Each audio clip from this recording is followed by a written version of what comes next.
Diligent study AC में आपका बहुत बहुत स्वागत है। आज हम स्टार्ट करने जा रहे हैं part 2 history NCERT 12th standard की।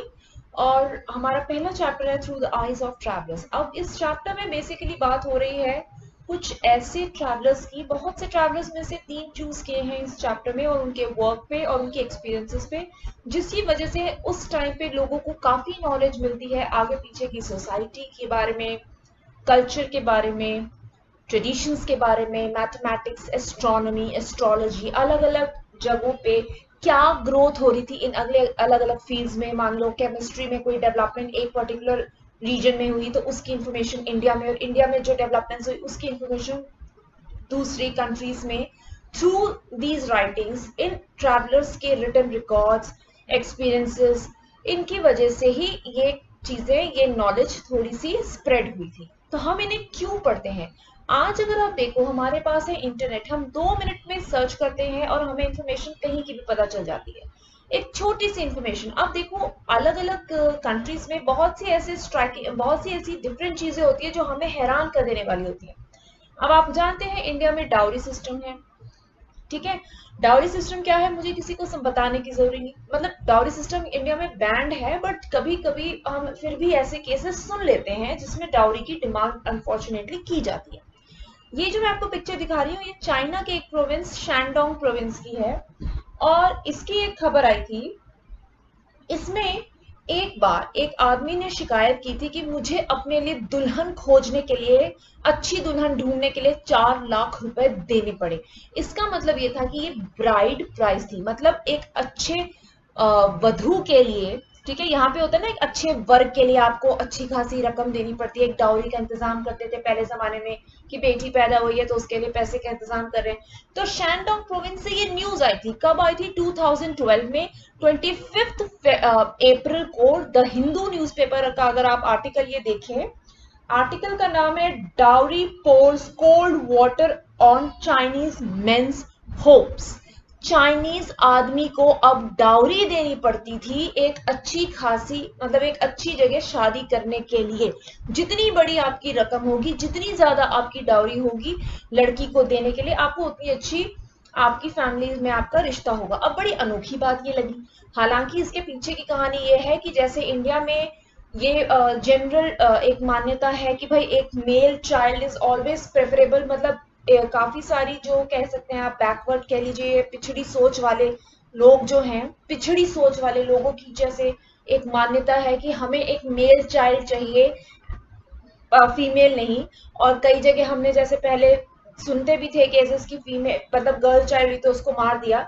उसी तरह के केसेस चाइना में भी थे। इनफैक्ट चाइना के कुछ केसेस ऐसे थे कि जैसे लड़की हुई तो उसको जैसे ना, आप समझ लो जैसे तीली जला के, और मतलब गरम तीली लगा लगा के उसको मार दिया, ठीक है।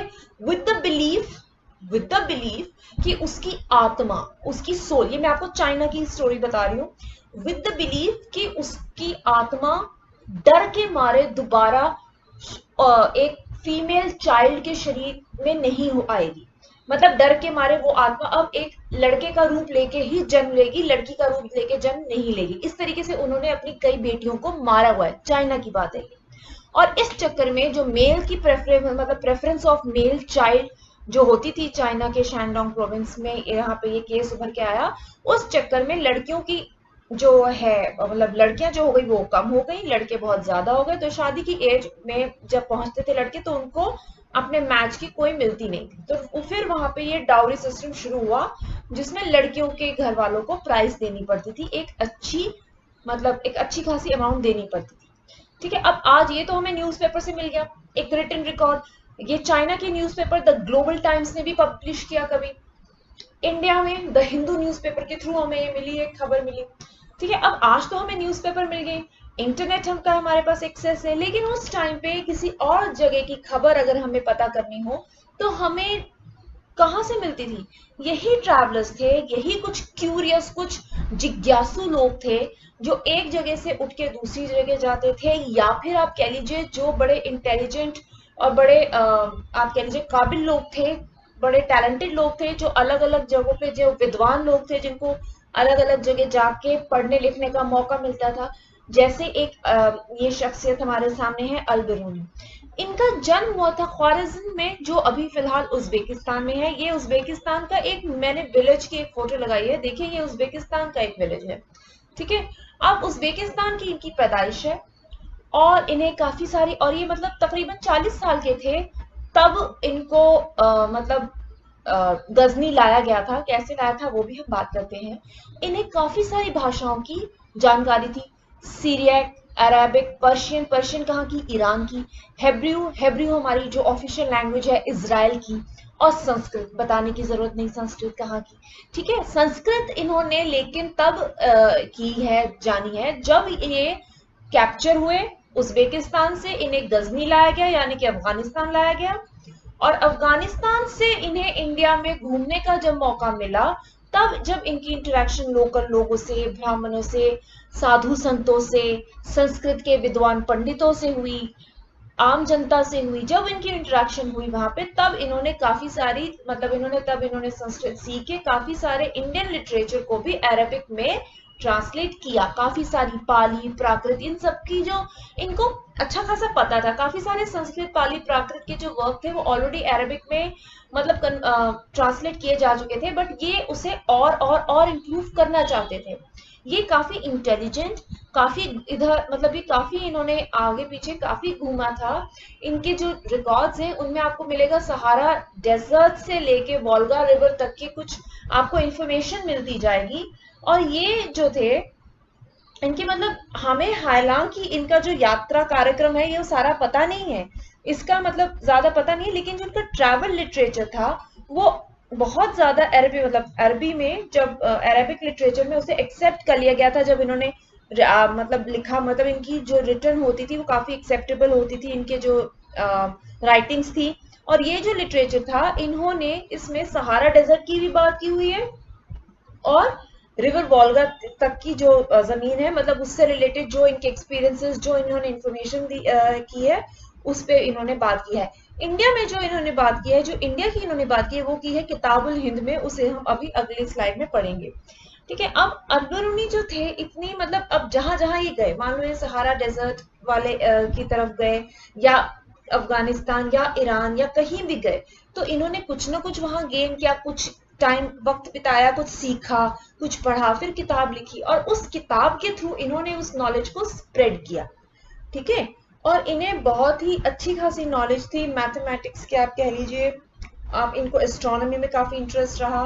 और ये जो इस वक्त आपके सामने पिक्चर है, ये तेहरान में अलबरूनी साहब की एक स्टैच्यू है, ठीक है। तो इनका जो इनको मानने वाले, इनकी काबिलियत को मानने वाले, इनका लोहा मानने वाले, उस टाइम कई सुल्तानों ने इनको अपॉर्चुनिटी दी ग्रो करने की। ये जहां उज्बेकिस्तान में तकरीबन 40 साल के हो गए थे, तब सुल्तान महमूद ने क्या किया, उज्बेकिस्तान ख्वारिज़्म पे हमला किया। वहां से काफी सारे स्कॉलर्स, जिनमें अलबरूनी भी थे, उनको लेके गजनी आए। अब टैलेंटेड लोगों को आप क्यों हम ये देखते हैं कि भाई जैसे सुल्तान है, उन्होंने टैलेंटेड एक स्कॉलर को, एक विद्वान को कैप्चर किया, उसको होस्टेज बनाया और वो गजनी ले आए, क्योंकि उस टाइम पे एक माइंडसेट था कि अगर एक काबिल इंसान है, वो आपके मुल्क में आके रहता है, वो आपकी जगह में आके, आपके एरिया में आके रहता है, तो वो कुछ ना कुछ ऐसा आपकी कंट्री में कंट्रीब्यूट करेगा जिससे कि आपका काफी नाम होगा, या आपकी कंट्री की डेवलपमेंट में उसका काफी योगदान रहेगा।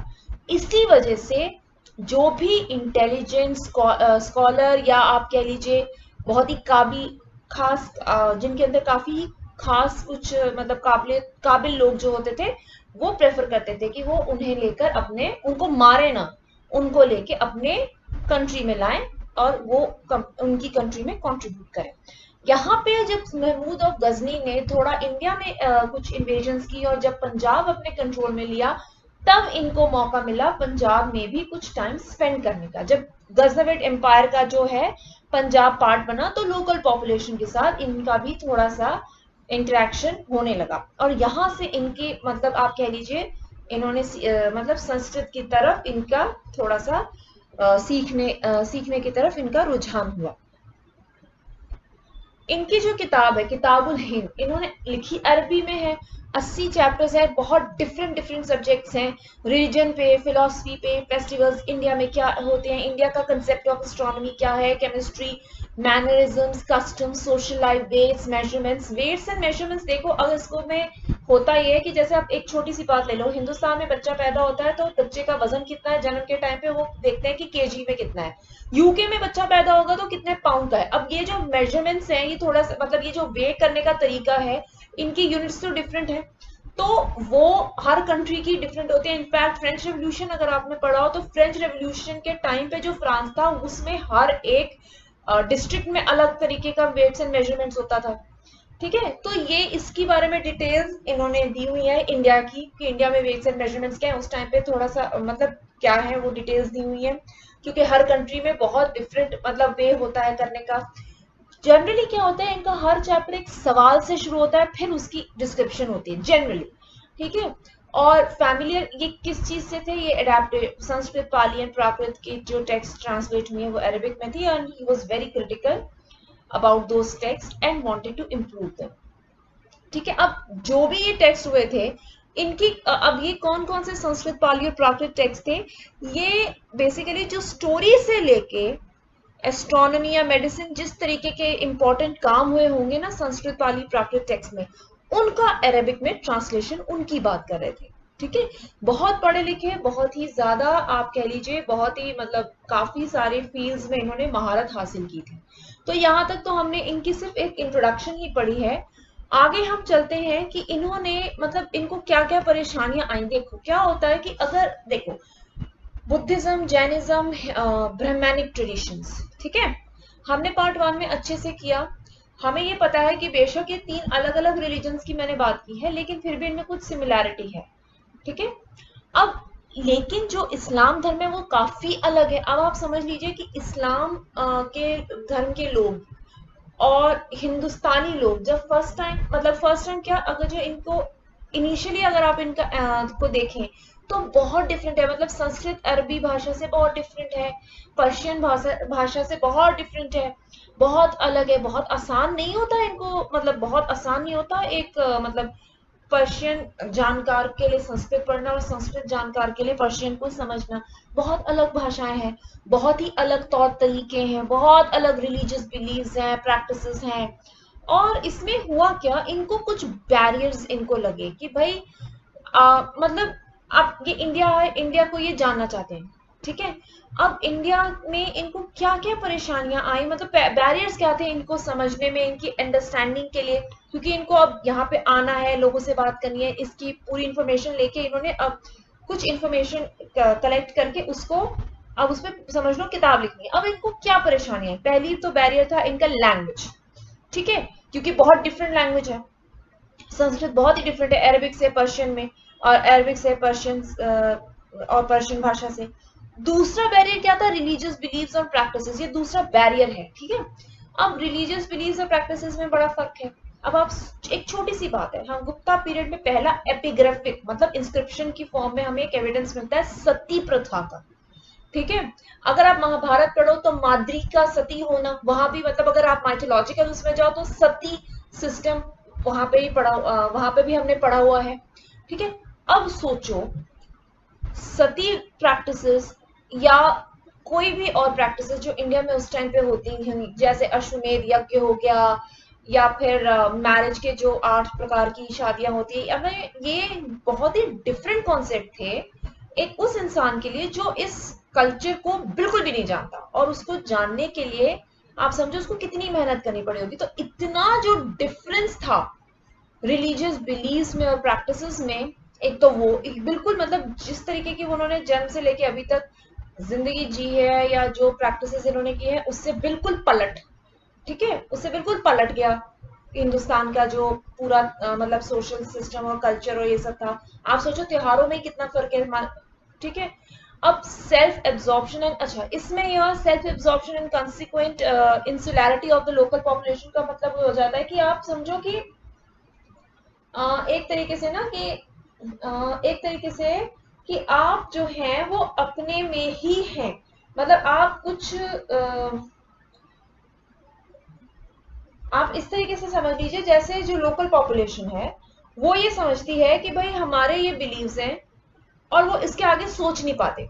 ठीक है। अब जब अल्बरूनी है वो अपने पर्टिकुलर बिलीफ से हटके एक नई जगह पे आए हैं और उसको जानने की कोशिश करें, पर जो लोकल बंदा है, अब हर कोई तो अल्बरूनी की तरह नहीं होता ना। किसी पूरे वर्ल्ड में आप देख लीजिए, ट्रैवलर्स की जो एक क्यूरियोसिटी लेवल होता है, एक जानने की वो होती है, अर्ज होती है कि नहीं मुझे पता करना है, मुझे पता करना है, ठीक है। या आप ये देखो, जो जर्नलिस्ट होता है वो खोद खोद के सवाल पूछता है कि मुझे पता करना है, इंफॉर्मेशन लेनी है, मुझे कुछ सीखना है। वो जो सीखने वाली जो एक माइंडसेट होता है, हर आम इंसान का नहीं होता। वही प्रॉब्लम इनको आई कि भाई यहाँ पे लोकल जो पॉपुलेशन है वो तो मतलब अपने ही एक पर्टिकुलर सिस्टम में कैद है, उससे बाहर ना वो निकलना चाहती है, ना वो ज्यादा आसानी से, मतलब ऐसा नहीं है कि उनके साथ बड़े नाराजगी से बिहेव करते थे या उनके साथ तमीज से पेश नहीं आए, मगर एक जो होता है ना कि इंफॉर्मेशन देने वाली बात, उसमें मतलब उनको जरा दिक्कत हुई कि ये अपने में ही गुम रहते हैं, ये इनके साथ इंटरेक्ट करना उनको थोड़ा मुश्किल लग रहा था, उनके लिए थोड़ा बैरियर, उनके लिए थोड़ा सा टफ था, ठीक है। अलग भाषा, अलग उसके लोग, तो वो बहुत थोड़ा एक डिफरेंस, एक गैप आ जाता है ना, तो उसको गैप को वो फिल नहीं कर पा रहे हैं लोग। मतलब एक लोकल आदमी को लगता है पता नहीं कौन आ गया, इससे बात करनी चाहिए नहीं करनी चाहिए, ठीक है। एक अलग सी जो माइंडसेट है ना, उससे जब एनकाउंटर हुआ वो इनके लिए थोड़ा सा परेशानी का वो बन रहा है, सबब बनता है। अब आप समझ लो, एक शहर से कोई बिल्कुल ही आप ट्राइबल एरिया में चले जाओ तो सारे लोग आपके साथ इतने कंफर्टेबल नहीं होंगे, ठीक है। तो एक बेसिकली यही बात थी कि थोड़ा सा ना उन्होंने जैसे बहुत अच्छे से इजीली उनको इन्फॉर्मेशन उनसे नहीं मिल पाती थी। दूसरी बात थी, अच्छा, डिस्क्रिप्शन ऑफ कास्ट सिस्टम थी। अच्छा, इन्होंने क्या किया था, इससे पहले मैं आपको बताऊं, अल्बरूनी ने इंडिया के बारे में जानना है, इनके कल्चर, जिस भी जगह के कल्चर वल्चर सबके बारे में जानना है। जैसे ब्रिटिशर्स ने क्या किया था, मैंने आपको पार्ट 1 में, अगर आपको ध्यान हो तो मैंने बताया था किसी एक चैप्टर में, कि ब्रिटिशर्स ने एडमिनिस्ट्रेशन के सिस्टम को अच्छे से इंप्लीमेंट करने के लिए इंडिया में धर्मशास्त्रों को पढ़ना शुरू किया था, कि भाई जो जिस चीज से इंडियंस ऑलरेडी फेमिलियर हैं उसी को हम इंडियंस पे इंप्लीमेंट करेंगे तो मतलब अच्छा एडमिनिस्ट्रेशन शायद इंडिया में बेहतर हो सके। जैसे इंडिया को समझने के लिए इंडिया के लिटरेचर को पढ़ा उन्होंने, उसी तरह से अल्बरूनी ने भी इंडिया के ऊपर किताब या इंडिया की इंफॉर्मेशन अच्छे से लेने के लिए ब्राह्मणों ने जो पैसेज जो साइट किए हुए हैं, वेद, पुराण, भगवत गीता या पतंजलि का काम या मनुस्मृति, जो ब्राह्मणों द्वारा रचित धर्मशास्त्र थे, इन सबको पढ़ा ताकि एक बेसिक अंडरस्टैंडिंग उनको पता चल सके इंडियन सोसाइटी की क्या है। फिर उन्होंने क्या किया, कास्ट सिस्टम इंडिया में था, ठीक है। मेगास्थनीज ने तो अपने हिसाब से साथ बता दी थी। अब इन्होंने क्या किया, अल्बरूनी ने क्या किया, कास्ट सिस्टम तो उन्होंने कहा देखो ऐसा है, डिफरेंस तो हर सोसाइटी में होता है, मेल फीमेल का होता है, बहुत सी चीजों का होता है।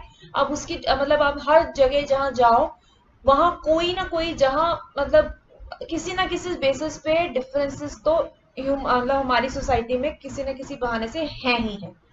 तो कास्ट सिस्टम जो है, अब आप ये देखो, उन्होंने पर्शिया का एग्जांपल लिया कि पर्शिया में 4 तरह की सोशल कैटेगरीज हैं, ठीक है। नाइट्स होते हैं शूरवीर, हिंदी में अगर आप देखो तो शूरवीर और प्रिंसेस, ठीक है। और Monks, fire priest and lawyers, ये आपकी जो मतलब एक पहली कैटेगरी हो गई आपकी शूरवीरों की और राजकुमारों की, दूसरी हो गई आपकी मॉन्क्स की, फायर प्रीस्ट की और लॉयर्स की, ठीक है। तीसरी हो गई आपके फिजिशियंस आ गए, एस्ट्रोनॉमर्स आ गए और बाकी जो साइंटिस्ट लोग आ गए। और अल्टीमेटली पेजेंट्स, आपके जो किसान जो ये कृषि का काम करते हैं वो, और आर्टिसंस मतलब कारीगर लोग, ठीक है। इन अदर वर्ड्स वो ये बताना चाह रहे थे, वो ये सजेस्ट कर रहे थे कि सोशल डिवीजन कुछ यूनिक पार्ट नहीं है इंडिया का, वो तो होता ही है। हालांकि ये बताया उन्होंने कि इस्लाम में जनरली लोगों को बराबरी का दर्जा दिया जाता है और बराबरी के साथ ही उनको ट्रीट भी किया जाता है, ठीक है। सिर्फ उनकी जो रिलीजियस जो वो किस हद तक रिलीजियस हैं उसमें डिफरेंस आएगा, ठीक है। मतलब वो कितना रिलीजियस है उसमें डिफरेंस आएगा, अदरवाइज हम उनको इस्लाम में इक्वली ही ट्रीट करते हैं। ये एक्सेप्ट करते थे कि कास्ट सिस्टम का कॉन्सेप्ट इन्होंने एक्सेप्ट किया कि अच्छा ऐसा होता था, पर उसको सपोर्ट नहीं करते थे, उसके अगेंस्ट थी। और इनका ये मानना था कि जैसे दूषित वो जो होता है ना माइंड, एक तरीके से बताया ना कि भाई नोशन ऑफ पॉल्यूशन जो है उसको तो ये बिल्कुल भी नहीं मानते थे। वो ये कहते थे कि भाई नोशन ऑफ पॉल्यूशन का क्या मतलब होता है कि अनटचेबल ने या चांडाल की नजर आप पे पड़ गई तो आप दूषित कैसे हो गए, ये कैसे हो सकता है भाई। अगर उसने उसके मतलब अगर आपका हाथ खराब है, आपका हाथ गंदा है, आपने कहीं हाथ लगाया तो वो गंद है ना, आप चाहे ब्राह्मण हो, चाहे क्षत्रिय हो, चाहे अपर कास्ट के हो, चाहे आप लोअर कास्ट के हो, अगर आपका हाथ गंदा है, आपने किसी को हाथ लगाया तो आप तो गंदे वैसे हो गए। अब प्रदूषण और कहाँ से है, पॉल्यूशन और कैसे हो सकता है? जो हवा है, जो धूप है, वो सब कुछ साफ कर देती है। जो धूप, जो सूर्य की रोशनी है, वो तो हवा ही बिल्कुल साफ कर देती है। तो ये प्रदूषित होना, ये ये वाला कॉन्सेप्ट कहाँ से आया? तो ही वॉज वेरी मच इस चीज के, इस कॉन्सेप्ट के वो बिल्कुल अलग थे, इसमें के बिल्कुल अगेंस्ट थे। ठीक है, तो ये कह रहे थे कि ऐसा हो ही नहीं सकता। पॉल्यूशन वाला जो कॉन्सेप्ट है ना, कि कास्ट सिस्टम है, कि लोअर की चांडाल है तो उससे आप मतलब दूर रहो, नहीं तो आप दूषित हो जाओगे या कुछ भी, इसके वो थोड़े से अगेंस्ट है, ये इनको नेचुरल नहीं लगता था। ठीक है, और इनफैक्ट उन्होंने, उनकी जो भी डिस्क्रिप्शन थी कास्ट सिस्टम की, वो जाहिर सी बात है, क्योंकि उन्होंने इंडिया के कास्ट सिस्टम को जानने के लिए इंडिया के ही टेक्स्ट, इंडिया के ही धर्मशास्त्र पढ़े थे, तो उन्होंने जो भी डिस्क्रिप्शन अपने अकाउंट में दी है वो इन्फ्लुएंस्ड है जो नॉर्मल संस्कृत टेक्स्ट हैं इंडिया के, उससे। लेकिन उसमें ये भी था कि देखो, जैसे रियल लाइफ में जो सिस्टम होता है ना, कास्ट सिस्टम इंडिया में, वो इतना भी रिजिड नहीं था जितना बताया गया है। उसका सबसे बड़ा एग्जाम्पल ये है कि आप, अगर आप इन संस्कृत टेक्स्ट में देखो तो एक टर्म आती है कास्ट सिस्टम में कि इसे मैं हाईलाइट करूं, एक टर्म इन्होंने बोली, जैसे फॉर एग्जांपल अंत्यज।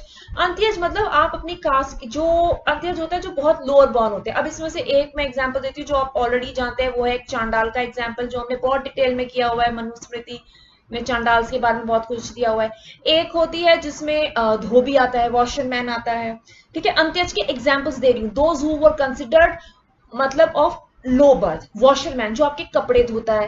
ठीक है, चर्मकार जो चमड़े का काम करता है। अब उन्होंने ये कहा, समझाया कि देखो, कास्ट सिस्टम अगर इतना रिजिड तरीके से फॉलो करते ना, कि एक दूसरे को छू नहीं रहे, एक दूसरे की शक्ल नहीं देख रहे, एक दूसरे से कोई फेवर नहीं ले रहे, मतलब इतना डिस्टेंस मेंटेन की हुआ है, तो सोसाइटी चलती नहीं। क्यों? जो चमड़े का काम करता है, अगर आपने पैरों में कुछ पहनना है तो जो चमड़े का काम करता है, तो आप खुद थोड़ी ना चमड़ा लेके बना रहे हो, आप तो उसी से काम करवा रहे हो ना। धोबी कपड़े धोता है तो कपड़े तो आप ही के धो रहा है ना, उसी के धुले कपड़े तो आप पहन रहे हो।